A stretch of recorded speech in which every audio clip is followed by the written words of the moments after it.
Mainit na balita, naghain ng mosyon sa Sandigan Bayan ng kampo ni Senador Jingo Estrada para questionin ang mga kasong graft at plunder na inihain laban sa kanya. Detalye tayo sa ulat on the spot ni Joseph Morong. Joseph!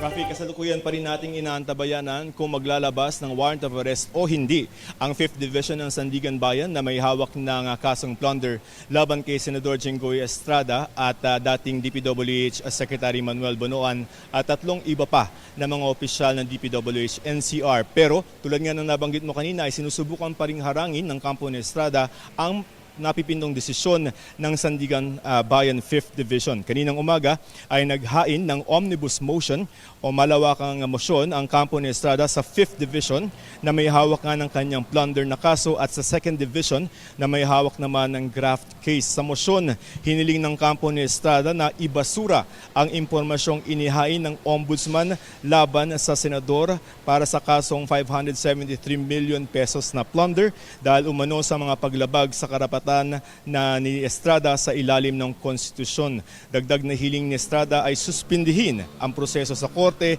at ibalik sa Department of Justice o Ombudsman ang kaso para sa karagdagang mga preliminary investigation. Rafi, bukod kay Estrada, meron din mga motion na huwag muna na maglabas ng arrest warrant itong dalawa na dating DPWH NCR District Engineer, sila Assistant Engineer Denril Cesar Cortuna at dating DPWH District Engineer Manuel Bulusan.